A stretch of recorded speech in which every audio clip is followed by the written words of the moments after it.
Telangana cabinet సమావేశం ముగిసింది. ప్రస్తుతం మంత్రి పొంగులేటి శ్రీనివాస్ మాట్లాడుతున్నారు. లైవ్ లో చూద్దాం. ఈ శుభ సందర్భంలో రేపు సాయంత్రం 4 గంటలకి ఎలానైతే లాంచ్ చేసేటప్పుడు అగ్రికల్చర్ యూనివర్సిటీలో గౌరవ ముఖ్యమంత్రి రేవంత్ రెడ్డి గారి చేతుల మీదుగా ఈ కార్యక్రమాన్ని లాంచ్ చేశామో, ఎండ్ అయిన అయ్యే సందర్భంగా రేపు సాయంత్రం 4 గంటలకి సెక్రటేరియట్ ముందు ఉన్న రాజీవ్ గాంధీ గారి విగ్రహం దగ్గర అగ్రికల్చర్ యూనివర్సిటీలో ఏ రకంగా అయితే రైతుల సమక్షంలో ఒక కార్యక్రమాన్ని ఏర్పాటు చేసుకున్నామో అదే రకమైన కార్యక్రమాన్ని ఏర్పాటు చేసుకోవాలి అని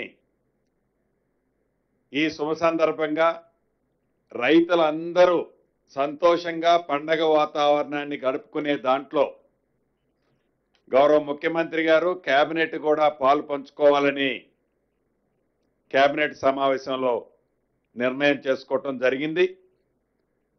రాష్ట్రంలోని అన్ని మండల కేంద్రాలలో, అన్ని రైతు కేంద్రాలలో పెద్ద ఎత్తున ఈ రాష్ట్ర ప్రభుత్వం రైతుల పక్షపాతి ప్రభుత్వంగా ఏదైతే కార్యక్రమాన్ని చేసిందో దాన్ని పెద్ద ఎత్తున పండగ వాతావరణంలో చేసుకోవాలని కూడా నిర్ణయించడం జరిగింది.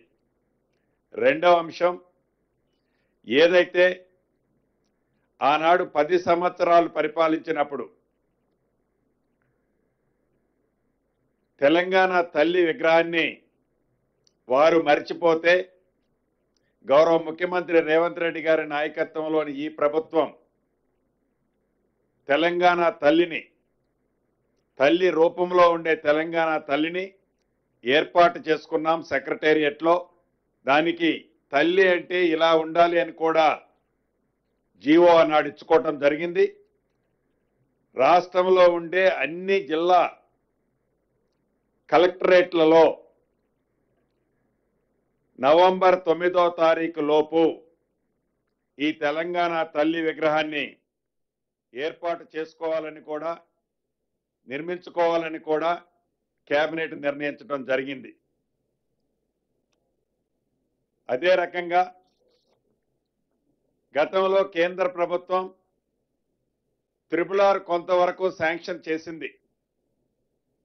మిగిలిన సగం సుమారు 201 కిలోమీటర్ల పొడవున ఉన్న RRRలోని చౌటప్పల్లి నుండి సంగారెడ్డి వరకు, చౌటప్పల్లి నుండి సంగారెడ్డి వరకు 201 కిలోమీటర్ల పొడవున్న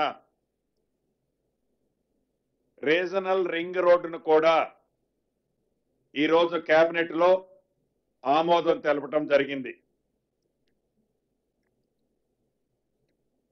అదే రకంగా ఏదైతే గత ప్రభుత్వం పరిపాలించే నాడు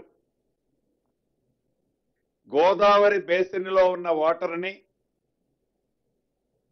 పెన్నా బేసిన్లోకి షిఫ్ట్ చేసే కార్యక్రమం ఆనాటి ప్రభుత్వం 2016లోనే కేంద్ర ప్రభుత్వంలో నిర్వహించే ఎఫెక్స్ కమిటీ మీటింగ్లో 400 టీఎంసీలని లిఫ్ట్ చేయటానికి యాక్సెప్ట్ చేసిన ఆనాటి ప్రభుత్వం అది మరిచిపోయి ఈనాడు ఆ బంకచర్ల అనే బంకని ఈ ప్రభుత్వానికి రుద్దాలని, ఈ ప్రభుత్వాన్ని ఏదో తెలంగాణకి సంబంధించిన వాటా నీటిని ఇంకొక రాష్ట్రానికి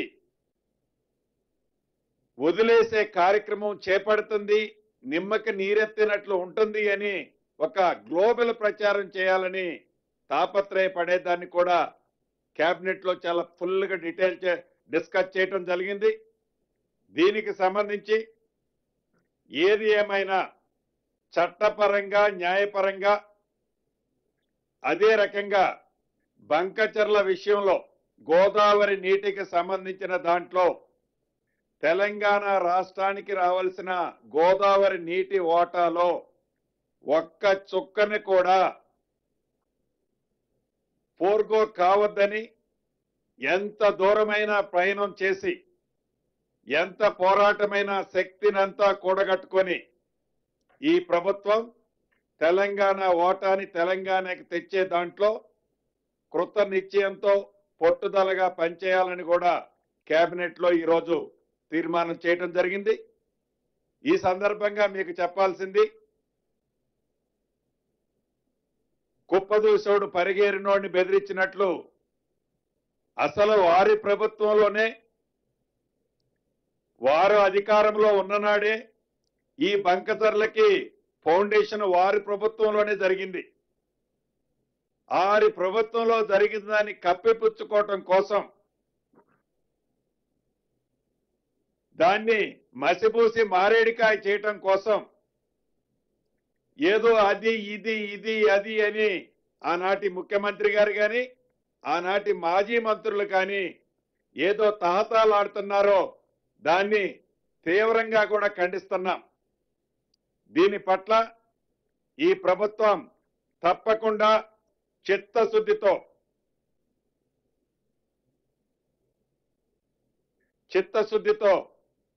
పనిచేయాలని కూడా నిర్ణయించినాం. దీనికి సంబంధించిన పూర్తి డీటెయిల్స్ రాబోయే కొద్ది రోజుల్లో, మోస్ట్లీ జూలై ఫస్ట్ వీక్ లో ప్రజాప్రతినిధులందరితో రాష్ట్రానికి గతంలో ఏం జరిగింది, ఇప్పుడు మనం ఏమి ఎఫర్ట్ పెట్టామో గౌరవ ముఖ్యమంత్రి గారు కానీ గౌరవ కేబినెట్ నీటిపారుదల శాఖ మంత్రి ఉత్తమ్ కుమార్ రెడ్డి గారు కానీ ఈ బంకచర్ల విషయంలో ఈ ప్రభుత్వం వచ్చిన దగ్గర నుంచి కేంద్ర ప్రభుత్వంతో ఏ రకంగా మన వాదనని ప్రజెంట్ చేశారో, ఏ ఫోరంల మీద ప్రజెంట్ చేశారో కూడా తప్పకుండా రాబోయే first week July first week నాడు దీన్ని పూర్తిగా ప్రజెంట్ చేయాలని కూడా కేబినెట్ లో నిర్ణయించడం జరిగింది. అదేవిధంగా రాష్ట్ర విభజన చట్టంలో ఏవైతే ఈ రెండు రాష్ట్రాలకు సంబంధించిన అనేక అంశాలు, అది హౌసింగ్ బోర్డు ప్రాపర్టీస్ కావచ్చు, ఉమ్మడి ప్రాపర్టీస్ కొన్ని ఉన్నాయి, వాటికి సంబంధించిన అనేక అంశాలు ఏవైతే ఆ చట్టంలో పేర్కొనబడిన అంశాలన్నిటినీ రెండు రాష్ట్రాలకు సంబంధించిన ఉన్నతాధికారులతో ఒక 2 కమిటీలు ఆనాడు ఉన్నాయి. ఆ రాష్ట్రం కమిటీ ఉంది, ఈ రాష్ట్రం కమిటీ ఉంది. అతి కొద్ది రోజుల్లో మన రాష్ట్రం కమిటీ ఒక లెటర్ కూడా వాళ్ళకి కమ్యూనికేట్ చేసి విభజన చట్టంలో ఉన్న ప్రతి అంశాన్ని హై లెవెల్ కమిటీలో డిస్కస్ చేయాలని కూడా ఈరోజు కేబినెట్ తీర్మానించడం జరిగింది.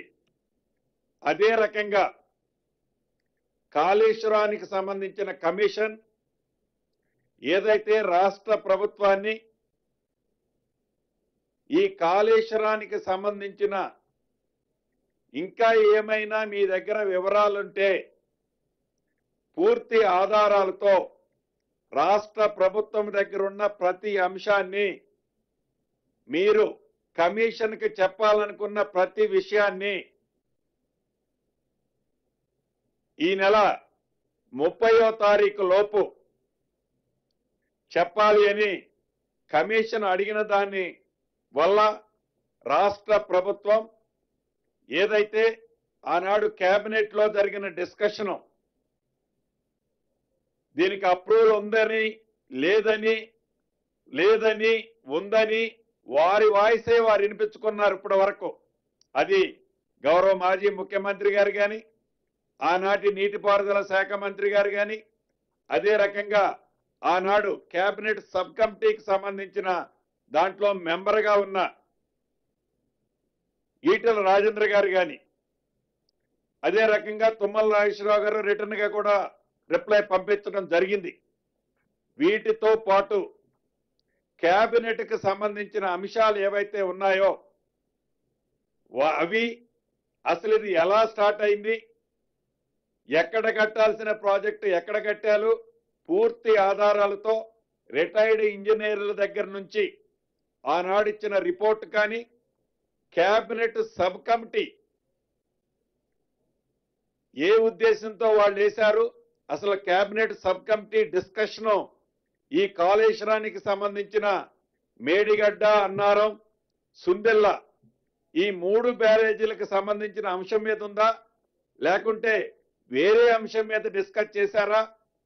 వారి కేబినెట్ సబ్ కమిటీ ఇచ్చిన రిపోర్టు కేబినెట్ లో అప్రూవ్ అయిన తర్వాత ఆ కేబినెట్ అప్రూవ్ అయిన అంశాలని ఆనాటి పనుల్లో వారు ఇంప్లిమెంటేషన్ చేశారా లేదా అన్నది కూడా రేపు కాళేశ్వరం సబ్ కమిషన్ ముందు పూర్తి వివరాలతో రాష్ట్ర ప్రభుత్వ పక్షాన పూర్తి వివరాలతో రిటర్న్ గా ఇవ్వాలని కేబినెట్ ఈ రోజు నిర్ణయం చేసిన దాంట్లో అదొక అంశం ఉంది. అదే రకంగా సాధించుకున్న తెలంగాణ ఆనాటి 10 సంవత్సరాల్లో క్రీడలకు సంబంధించిన పాలసీనే ఫైనల్ చేయలేదు. ఈ రోజు ఆ పాలసీని ఫైనల్ చేయడం జరిగింది. దానికి సంబంధించింది గౌరవ మంత్రివర్యులు వారు కూడా పూర్తి వివరాలతో మీకు చెప్పడం జరుగుద్ది. అదే రకంగా 2047 విజన్ కి సంబంధించిన అంశాన్ని అన్న ప్రభాకర్ అన్న చెప్తారు. అదే రకంగా